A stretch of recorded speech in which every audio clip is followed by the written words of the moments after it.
Bom, pessoal, vamos lá, vamos dar continuidade, tá, às nossas aulas. Essa aula de hoje é uma aula que serve tanto para a turma da segunda-feira quanto para a turma da terça. Uma aula que fala sobre as invasões estrangeiras, né? Nós chegamos a falar das invasões francesas. Eu vou fazer uma pequena análise aqui, mas o que interessa efetivamente para a aula de hoje é a aula sobre as invasões holandesas. Mas para a compreensão dessas invasões holandesas aqui no Nordeste brasileiro, é necessário que o aluno ele possa compreender a conjuntura internacional, tá bom? Essa conjuntura tinha, né, na Espanha, a grande nação do mundo, e seu rei, Filipe II, o herdeiro não só da Casa da Áustria, que era chamado de Império Sacro Império Romano Germânico, existente, diga-se de passagem, até a época napoleônica, como de possessões territoriais em toda a Europa, entre as nações atuais, né, que esta Casa de Habsburgo possuía terras, estavam nações como a atual Itália, a atual Alemanha, né, e essa região que compreende hoje parte do norte da França, a Bélgica e a Holanda, que efetivamente nós iremos falar a partir deste momento, tá bom? Antes de entrar nas invasões holandesas, vamos ter o cuidado de compreender inicialmente as invasões francesas. Elas se dão em outro contexto, é um contexto ainda de século XVI, tá? Os franceses já estavam aqui há algum tempo, não é novidade nenhuma na história o fato de que eles já estavam aqui explorando as nossas riquezas, principalmente o pau-brasil, tá? Não faltam documentos históricos a respeito disso. Eu fui bastante contundente nessas análises na sala de aula, né, ao afirmar que os franceses tinham intenções de fazer esse tipo de comércio. Aliás, faziam esse tipo de comércio de exploração, por exemplo, dos nossos produtos naturais, das nossas matérias-primas, aqui no Brasil, faziam também nos Estados Unidos. Não é novidade, por exemplo, que os franceses ocupavam uma área de extensão muito grande, por exemplo, na região que ia do atual estado da Louisiana, onde está, por exemplo, Nova Orleans, até a região norte, onde eles vendiam, por exemplo, peles e madeiras. Mas no tocante especificamente às invasões francesas, elas têm um componente religioso muito forte. Os conflitos religiosos que a Europa toda passava, mas que a França era muito mais contundente, né? Principalmente por conta do momento histórico no qual calvinistas protestantes, né, calvinistas e católicos na França brigavam pelo controle político, né? Essas brigas religiosas francesas duraram muito mais de um século, aliás, vão durar praticamente a Idade Moderna inteira.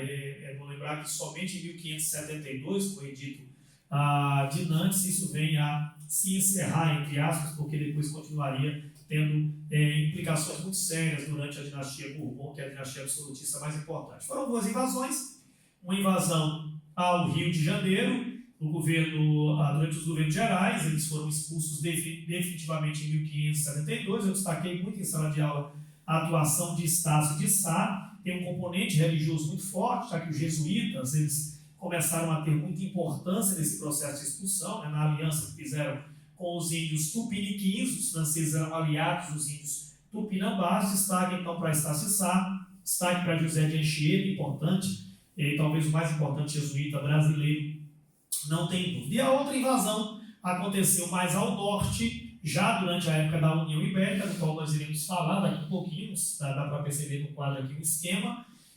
Quando em 1612 eles se instalaram no Maranhão, foram responsáveis, de passagem, pela fundação do Forte de São Luís, que daria origem, né, ao núcleo urbano da cidade, lá no Maranhão, capital do Maranhão, e foram expulsos definitivamente em 1615. Dois nomes importantes: na França Antártica, no Rio de Janeiro, a figura do comandante, do almirante Nicolau Durand de Villegagnon, e já na França, no Maranhão, a figura de Daniel de Latouche, tá? Porém, de fato, é um contexto das rivalidades internacionais durante o século XVII que de fato interessa ao nosso aluno para esta aula, para esse contexto. Por quê? Porque se essa rivalidade ela existia já no século XVI, em virtude do rei francês Francisco I, ele não admitir, por exemplo, aquela divisão feita, né, pelo Tratado de Tordesilhas, que estabelecia a divisão das terras recém-descobertas entre Portugal e Espanha, É no contexto, aí sim, do século XVII que isso realmente se assina. Por quê?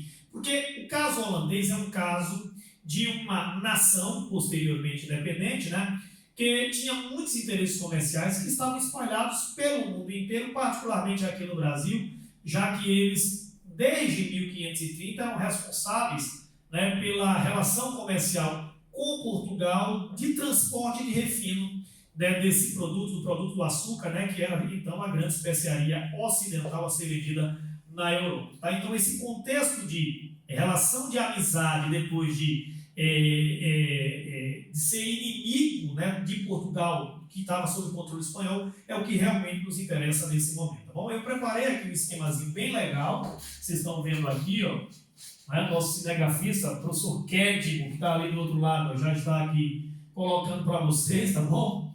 Você tem aqui o assunto, Brasil e as rivalidades internacionais, a União Ibérica, né, entre 1580 a 1640, um período de 60 anos, e a segunda parte dos holandeses no Brasil. Eu fiz um esquema bem básico, tá, com alguns tópicos para que a gente possa seguir, isso aqui também vai para o material de vocês, lembrando que esta aula aqui, ela já foi disponibilizada ainda ontem, tanto a minha quanto a do Kédigo, a gente está só passando pelo processo de edição para disponibilizar isso aí para vocês. E ao longo dessa quarentena, né, a gente vai certamente acompanhar aí, vai mostrar para vocês, vai sempre disponibilizar conteúdos para que a gente não fique, de fato, desassistido, vocês não fiquem desassistidos em relação, né, a esses conteúdos de humanos. Todos os professores estão muito prudentes, mas com uma responsabilidade imensa aqui, ó, álcool, né, álcool gel, para poder passar esses conteúdos para vocês, tá bom? Então vamos compreender um pouquinho a questão da União Ibérica e a anexação de Portugal, né? Como é que isso vai acontecer? Portugal é uma nação livre, gente, desde a Idade Média, né? Como isso vai acontecer e passou o controle espanhol depois de séculos de luta contra os espanhóis? É preciso que a gente compreenda um pouco da história e falar de uma figura chamada Dom Sebastião, vocês devem lembrar, o mítico Dom Sebastião. Dom Sebastião ele morre muito jovem, com 24 anos de idade, combatendo os mouros, né, numa batalha que se tornou célebre, chamada Alcácer Quibir, né? Ele morre, ele não tem herdeiros, tá bom? E a dinastia de Aviz, então, fica sob a condição e sob a tutela de um tio-avô dele, que era cardeal Dom Henrique, que também vem a falecer em 1580. Então, como é que a Espanha toma conta de Portugal? O rei espanhol, Filipe II, tinha uma relação de parentesco com o antigo rei português da época do descobrimento, vocês sabem muito disso, falei bastante dele, Dom Manuel Venturoso, pela linhagem materna. Tá? Então, nessa condição, vários nobres aparecem na busca de se tornar rei de Portugal, mas Filipe II, muito mais poderoso economicamente, a Espanha era a grande nação do mundo, né, no século XVII, invade Portugal militarmente e obriga os nobres portugueses a admitirem a condição de rei. Tá bom? Então, o que era Portugal passou a ser agora espanhol. Se você pensar que a colônia brasileira era de Portugal, passou, portanto, a condição de ser espanhola. Essa condição, de fato, não vai ser tão intensa, não. Isso vai ser assunto mais à frente, mas além de algumas ordenações, né, de Filipe II, chamado de ordenações filipinas, o controle da colônia do Brasil ficou na prática na mão de portugueses, especificamente. Foram feitas algumas mudanças administrativas, eu já comentei isso em sala de aula, entre elas a divisão, né, em 2 governos gerais, mas na prática, efetivamente, o que interessa é a conjuntura internacional, já que Filipe II, muito autoritário, extremamente autoritário, ele vai exigir mudanças, né, na relação com os nobres em todas as regiões da dinastia Habsburgo, no Sacro Império Romano Germânico, e particularmente, principalmente na região que compreende Bélgica, Holanda e parte da França, que era chamada de Províncias Unidas, e que vai levar, portanto, a um conflito, né, direto contra a Holanda. Tá bom? Então vamos compreender primeiro o porquê da Holanda ser aliada para a Holanda ser inimiga. Tá? Holanda era parte do Império Habsburgo, parte do Império de Filipe II, portanto pertencia à Espanha. Tá bom? Não é que era uma colônia nos moldes brasileiros, eles tinham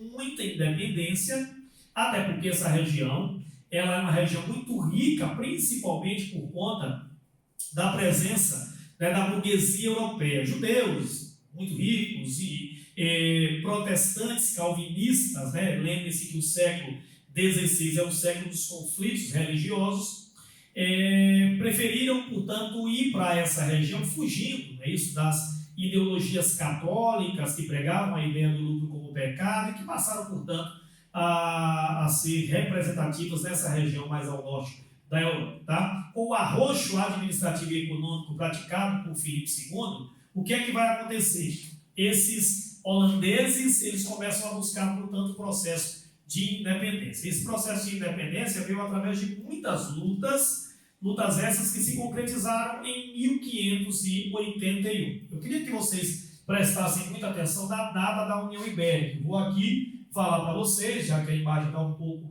afastada. 1580 a 1640. Anotem aí. Dom Sebastião morre em 1538. O cardeal Dom Henrique, seu tio, avô, que se tornou rei em 1580. Em 1580, a Espanha vai anexar Portugal. Em 1581, a Holanda vai se tornar independente. Então, o resultado, a Holanda já não tinha mais um comércio com o Brasil em razão das proibições impostas por Filipe II. Entenderam bem o contexto? Quer dizer, se a Holanda não tem mais a relação direta com o Brasil em razão das proibições tomadas por Filipe II, a Holanda perde, portanto, o monopólio de transporte e distribuição do açúcar na Europa, e isso precisava ser efetivamente modificado. O que é que vai acontecer então? A Holanda vai fundar uma companhia comercial responsável, olha que é um empreendimento comercial, responsável pela invasão ao Nordeste brasileiro, que aconteceria há pouco tempo depois, tá bom? Então, nesse processo é importante lembrar a conjuntura de conflitos entre dois inimigos, Holanda e Espanha. A Holanda luta contra a Espanha e se torna livre a partir do momento em que rompe com esse domínio Habsburgo. Filipe II, então, por retaliação, rompe a relação que existia entre o Brasil, colônia espanhola da União Ibérica agora, durante o período da União Ibérica, com entre o Brasil e a Holanda. E qual era a relação da Holanda com o Brasil? O transporte e o refino do açúcar. Tá?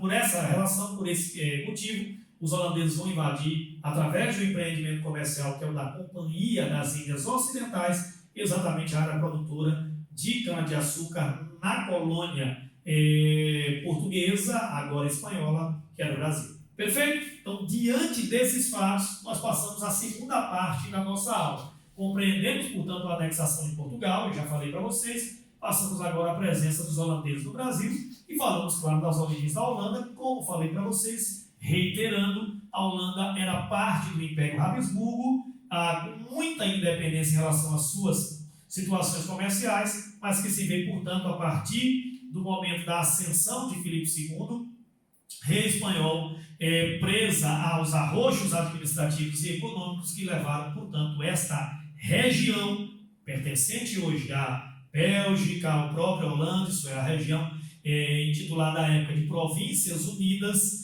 a se tornar independente. Perfeito? Então a origem é holandesa. A Holanda passa a se tornar independente em 1531, passa a entrar em conflito com a Espanha. É importante que vocês possam compreender tal situação. Reflexos da Guerra dos Países Baixos em Portugal. O reflexo foi a proibição da relação com a Holanda a partir do momento em que os holandeses se tornam inimigos dos espanhóis. Mais uma vez eu falo, reitero a importância disso. Os holandeses tinham comércio com os portugueses e, portanto, com as colônias portuguesas, o Brasil, que produziam especiaria, que era o açúcar, há muito tempo. Foi o corte desse vínculo na relação do açúcar que fez com que os holandeses buscassem, portanto, o processo que levaria à ruptura dessas relações e à invasão, portanto, ao Nordeste brasileiro. Inicialmente a Bahia, depois a Pernambuco. Tá? Os holandeses na Bahia. Vamos então falar dos reflexos dessa invasão. Primeiro, entender que isso aí não foi feito pela nação holandesa, e sim por interesses comerciais da burguesia flamenga, tá? Através da fundação da Companhia das Índias Ocidentais. A Companhia das Índias Ocidentais foi a responsável pela articulação, formação de todo o complexo militar que chegaria ao Nordeste brasileiro, inicialmente à Bahia. O que é importante aí? Importante do ponto de vista didático, pedagógico, é que essa primeira invasão ela não teve sucesso. Tá? Eles chegaram com esse quadro muito poderoso, na verdade, nunca esconderam, os documentos mostram que nunca esconderam as pretensões de invadir o Nordeste brasileiro. A Bahia não se prepara, vai ser rapidamente tomada, e o que é importante neste momento aí é o fato do bispo de Salvador, Dom Marcos Teixeira, ter organizado uma contra-propaganda ideológica, já que os holandeses são calvinistas, né, e os brasileiros portugueses são católicos, que foi seguramente a responsável pela expulsão dos holandeses. Os holandeses, de fato,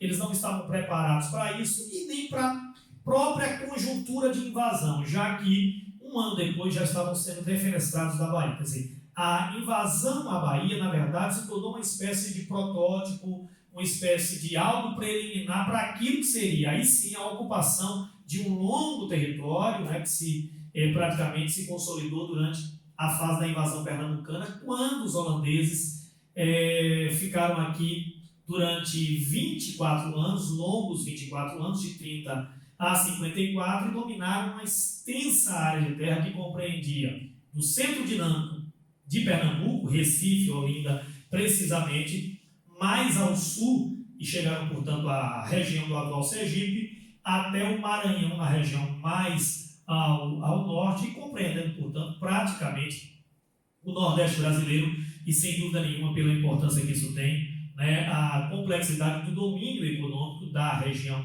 da colônia do Brasil, que basicamente ofertava ao mundo o açúcar como principal produto. Então eu queria que vocês pudessem seguir, portanto, essa lógica aqui, ó, né? Os holandeses na Bahia, aí sim nós vamos falar dos holandeses em Pernambuco a partir dessa tal compreensão. No material que eu mandei para vocês, eu falo sobre, né, uma introdução básica aqui sobre a questão das invasões francesas. Vocês têm todos esses detalhes que eu acabei de falar. Olha aí as invasões francesas ao Rio de Janeiro em 1555, em 1612 ao Maranhão. Destaco aqui os nomes dos principais invasores. Está lá o Villegagnon, está aqui o Daniel de la Touche. Se a imagem pela proximidade, não é isso? Pela distância, aliás, não está bom, vocês têm um outro material que eu enviei para os grupos, né? Tem um mapa para que vocês tenham compreensão, as setinhas saindo, portanto, aqui, né, dos dois atuais estados do Rio de Janeiro e do Maranhão. Falo em 3 partes aqui do processo de invasão holandesa, né, e começo aqui, ó, falando exatamente desse detalhe que eu quero reiterar. Os holandeses participavam ativamente dos negócios do açúcar, financiavam os engenhos, transportavam para a Europa, refinavam na Holanda, distribuíam pela Europa e eram responsáveis por basicamente 70%, né, de todo esse lucro. Tá? Por que tudo isso aconteceu? Destaco mais uma vez que essa região, chamada de Províncias Unidas, pertenciam ao Império Espanhol, governado por Filipe II, rei absolutista, né, sucessor de Carlos V, muito autoritário, que passou a controlar toda essa região através de atos administrativos mais duros, exigindo dos nobres de todas essas regiões mais recursos, o que ocasionou, portanto, revoltas, né, nessas áreas como um todo. Né? Além de destacar esse fator econômico, destaca o fator também religioso, já que ele era um importante rei católico, numa época de grandes conflitos protestantes. Eu vou até destacar no momento em que nós buscamos as nossas armas e lutarmos contra os invasores holandeses, a questão da conjuntura inglesa, já que os ingleses passaram a ser inimigos, né, da Holanda, e foram cruciais aí para que aqui no Brasil forças militares pudessem expulsar os holandeses, já que a Holanda não tinha condição nenhuma de estabelecer, portanto, 2 frentes de guerra, uma na Europa e outra aqui na América. Então, tudo isso aí tem no material de vocês, né? Vocês estão percebendo aqui os mapinhas, mostrando, portanto, a Espanha de Filipe II, né? A região da atual Holanda e Bélgica, nesse contexto. O que fez Filipe II para prejudicar a Holanda, ó, tudo isso está colocado dentro do que nós falamos. Veja, você já imaginou o que aconteceu? O que vai acontecer é exatamente isso, né? A longo prazo, produzir cana em suas colônias. Mas a solução foi dada a curto prazo, que era invadir o Brasil para recuperar os altos lucros do comércio açucareiro. Tá? Então, destaque para todas essas questões. Aí sim eu chego efetivamente na parte específica das invasões a Pernambuco. A esquadra que chega a Pernambuco é muito mais poderosa. Eles tomam a região de Recife e Olinda com muita facilidade, apesar da organização militar feita pelo governador Matias de Albuquerque, que durante 5 anos, através de ações de guerrilha, conseguiu fazer com que os holandeses permanecessem basicamente na região do atual estado de Pernambuco, que compreende também, claro, o atual estado de Alagoas, até porque Alagoas só se torna independente em 1817. O que aconteceu nesse período? Quais eram as táticas militares? Como é que o Enem explora isso principalmente? Bom, o Enem vai explorar através de documentos. Não se preocupe que você não vai ter necessidade nem de estar decorando o nome de ninguém, né? Ele explora através de um documento. Então, um documento histórico que mostra, por exemplo, as ações de guerrilha, tá? Chamada de Arraial do Bom Jesus. Esse Arraial do Bom Jesus era onde eram organizadas as ações de guerrilha, que conheciam, evidentemente, os pernambucanos conheciam o terreno, e através de ações militares conseguiam fazer com que os holandeses permanecessem praticamente circunscritos à região litorânea. Tá? Aí entra um personagem muito importante. Que personagem é esse? A figura de vocês estão me vendo, então, traidor. Né? A figura do alagoano de Portugal. É interessante lembrar que não tinha Alagoas ainda. Portugal era parte do território pernambucano, da capitania de Pernambuco. A figura do alagoano, hoje, né, Alagoas de Portugal, Domingos Fernandes Calabar. Essa discussão é uma discussão bem recente, quando eu falo recente em história, é coisa para 40, 50 anos apenas, dessa questão da traição. Né? Já que, na prática, a exploração feita pelos portugueses, espanhóis, aos pernambucanos, às pessoas que aqui já estavam estabelecidas, que tinham nascido no Brasil, era muito maior do que seria feita, por exemplo, quando do envio do representante da Companhia das Índias Ocidentais ao Brasil, o conde João Maurício de Nassau-Siegen, né, Maurício de Nassau. Tá? Portanto, essa história ela foi revisitada a partir desse conceito. Qual era? A Holanda proporcionaria ao Brasil uma melhor condição e menos exploração. Então, Calabar seria traidor ou não? O que importa na história efetivamente, no Enem já falei para vocês, os documentos eles comprovam, portanto, os diálogos que eram feitos entre Calabar e os holandeses, que mostravam o processo de prosperidade que Pernambuco vivia naquele momento, mostrar que efetivamente nessa condição, Calabar, por ser conhecedor do terreno, foi o responsável praticamente pela desarticulação do sistema de guerrilhas organizado pelo governador de Pernambuco, a figura de Matias de Albuquerque. Tá? Quer dizer, como ele conhecia bem o terreno, entregava todas as táticas, todos os locais de guerrilha, isso aí foi o responsável pela derrota, né, da insurreição comandada por Matias de Albuquerque, que inclusive tem um episódio muito importante, que é o êxodo, né, no qual ele vem, diga-se passagem, formar a resistência em atuais terras alagoanas, principalmente na região de Penedo, passando por esse território aqui de Maceió. Tá? Bom, Calabar depois vai ser capturado pelos pernambucanos, vai ser imediatamente executado, tá? Então ficando para a história como um traidor, né? Mas a história tem sido revisitada. Tá? Quando as ações da guerrilha do Arraial do Bom Jesus elas são desarticuladas, aí a partir daí o domínio holandês começa a avançar de uma maneira muito maior. Esse domínio vai até a região do atual Rio Grande do Norte, na região mais ao norte, tá bom? Estendendo, portanto, as possessões holandesas e fazendo com que a produção de açúcar nessa região aumente consideravelmente sob o domínio dos holandeses. Lembre-se, os holandeses já eram conhecedores de todo o processo de transporte e de refino em suas refinarias na Europa. Então, eles tinham, a partir de agora, o controle da produção, completando, portanto, todo o ciclo produtivo que foi crucial para o desenvolvimento da burguesia naquela região. Bom, então essa invasão a Pernambuco entre 1630 e 1654 pode ser caracterizada por 3 fases diferentes. Luiz André, quais seriam essas 3 fases? Inicialmente, até 1637, a luta contra os pernambucanos, comandados pelo Matias de Albuquerque. Nessa luta aí, destaque para o fato que eu acabei de falar para vocês de Domingos Fernandes Calabar, né, que passou para o lado dos holandeses, depois foi capturado, executado, e os holandeses então controlaram, portanto, toda essa área do Nordeste.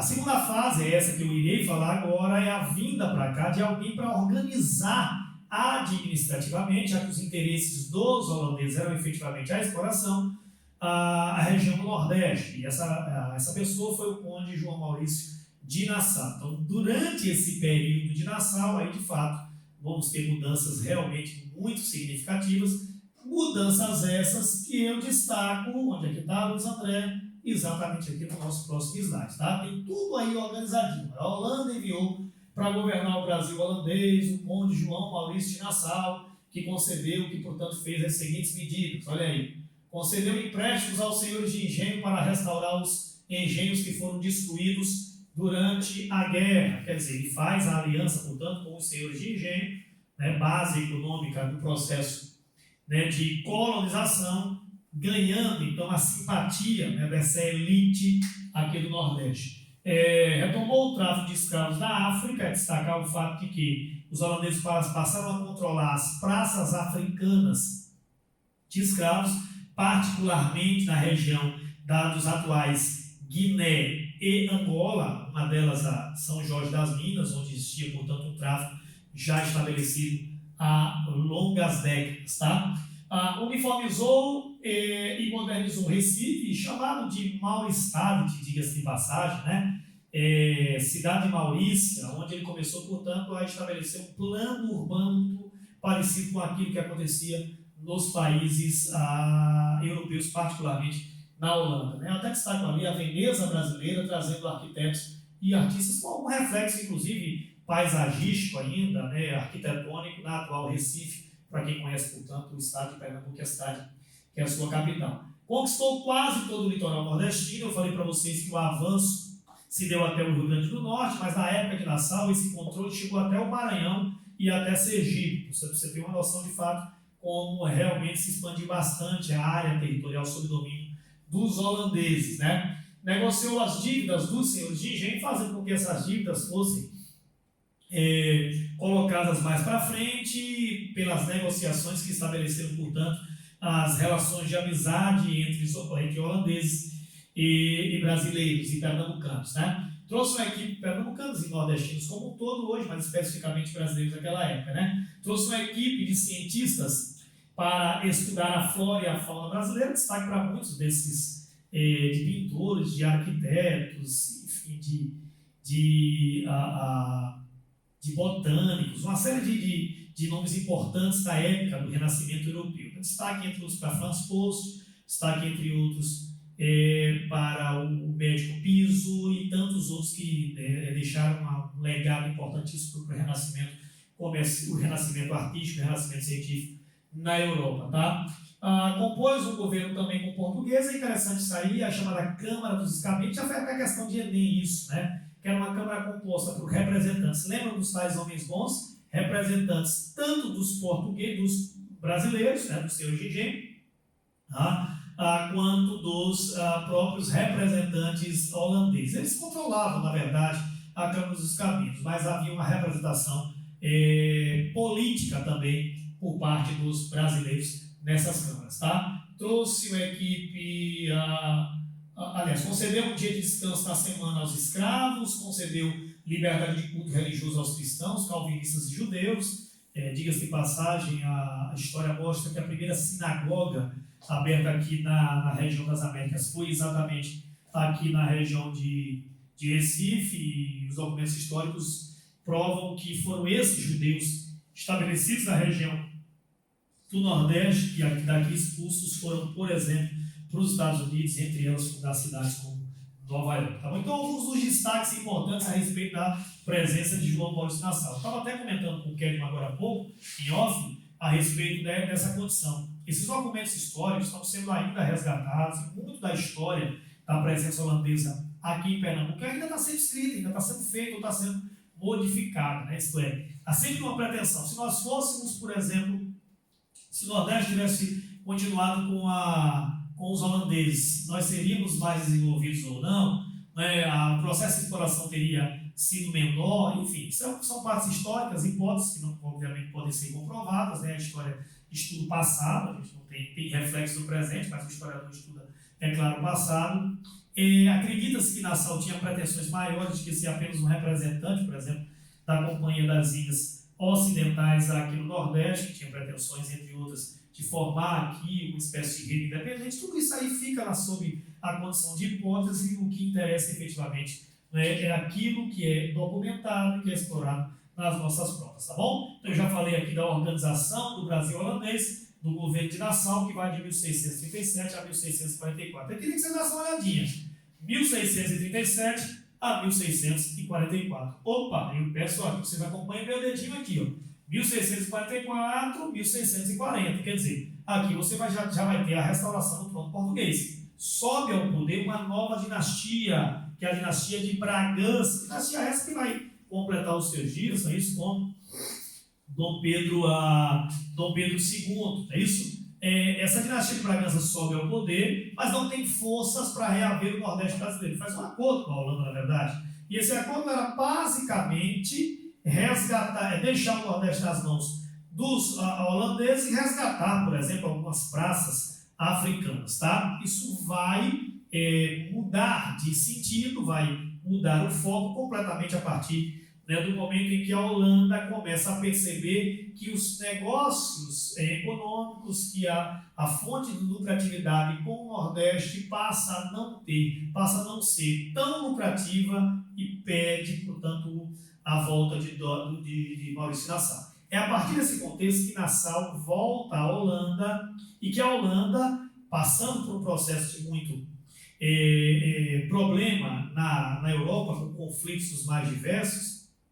Entre esses conflitos, destacam-se, portanto, aí os conflitos com os ingleses, né? Vamos lembrar que essa época, gente, é a mesma época em que a Inglaterra passa pelo processo de revoluções que gerariam a chegada da burguesia ao poder, é isso? Aquele processo que começa lá em 1628 e vai terminar em 1689, né? Com a Revolução Gloriosa. E nesse contextozinho aí, vamos só fazer uma conjuntura, buscar uma conjuntura, é o contexto que chega ao poder a figura na Inglaterra de Oliver Cromwell. Né? E Oliver Cromwell, você deve lembrar, que certamente vai falar disso com muita maestria, quando chegar nas revoluções inglesas, os atos de navegação. E esses atos de navegação proibiam, por exemplo, que barcos de outras nacionalidades, navios de outras nacionalidades, pudessem fazer negócio com os ingleses, o que resulta, portanto, no conflito entre Holanda e Inglaterra. Eram várias frentes de guerra, né? E essas frentes de guerra certamente vão fazer com que a Companhia das Ilhas Ocidentais pensem que o lucro, né, que existia no Nordeste brasileiro já não mais oferecesse condições de fazer com que aqueles acordos estabelecidos por Nassau pudessem ser mantidos. Resultado, Nassau volta e a elite nordestina, portanto, começa a buscar essa independência a partir do rompimento desses acordos. Não tem jeito, entre 1644, data do retorno de Nassau à Holanda, até 1654, no momento em que os brasileiros finalmente acabam, né, isso com o domínio holandês, são vários anos de conflito, o que resulta, então, na derrota definitiva por parte dos holandeses. Vamos ver, então, o que nós chamamos de insurreição pernambucana, o momento em que, segundo aí a história, começa a aparecer o sentimento de nacionalismo no Brasil, né? Com a presença de índios, de negros, de senhores de engenho, todos eles lutando pela mesma questão, isto é, a expulsão definitiva dos invasores holandeses. Luiz André, você destacou isso aqui no material? Destaquei, gente. Aqui, ó, a restauração monarca portuguesa, a insurreição pernambucana, olhem aí, ó, as batalhas travadas com os holandeses. E na nossa sequência aqui, ó, as contradições do Brasil holandês que resultariam no fim desse domínio. Tá? Vamos lá, Luiz André, destaca o que neste período? Destaco principalmente algumas batalhas fundamentais que foram cruciais para a derrota dos holandeses. Entre elas, as batalhas chamadas Guararapes, que hoje praticamente dão nomenclatura ao nosso estado vizinho, ao nosso estado de Pernambuco. Foram duas batalhas vencidas pelos nordestinos, pelos brasileiros, é isso? Pela junção de interesses aqui do nosso povo. A batalha definitiva é a batalha da Campina do Taborda, em 1654.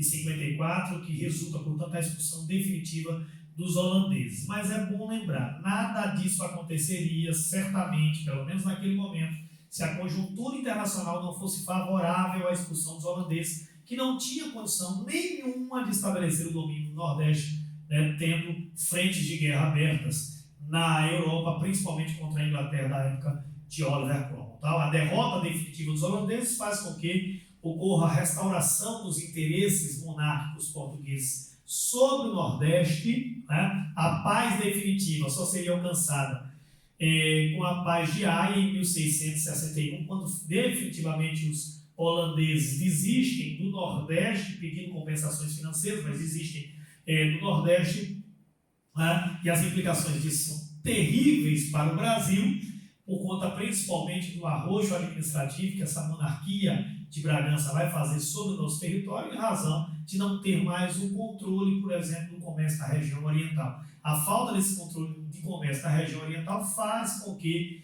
o Brasil passe a ser, de fato, a grande colônia de exploração brasileira, e todos os grandes conflitos que surgiriam a partir desse momento do Brasil surgem exatamente em razão desses problemas relacionados a esse arroxo administrativo. Quais são os nossos próximos assuntos? As revoltas, né? As revoltas de caráter nativista, as revoltas de caráter emancipacionista, as revoltas que resultam, portanto, desse sentimento de nação que hoje existe no Brasil, inicialmente tentando apenas fazer modificações do sistema colonial para retirar alguns entraves, é o destaque, por exemplo, para conflitos como os mascates, como a revolta de Beckman, como a Guerra dos Emboabas e, posteriormente, com a tentativa de emancipação, primeiro local, mas com o sentimento, claro, que viria a se tornar nacional, de revoltas como a Inconfidência Mineira, a Inconfidência Baiana, a Inconfidência Carioca também, meras conspirações, ou a própria Revolução Pernambucana de 1817, que foi de fato algo muito importante para compreender esse sentimento de nação que resultaria no fim da dominação portuguesa sobre o Brasil em 1822. Então, todo o processo aí terminado para que vocês tenham compreensão, não é isso? A gente vai mandar para vocês no PowerPoint essa sequência aqui, ó, que começa lá no processo de União Ibérica, termina no fim do domínio holandês, e todas as compreensões que só o Mais Humanos oferece para vocês. Beijão bem grande.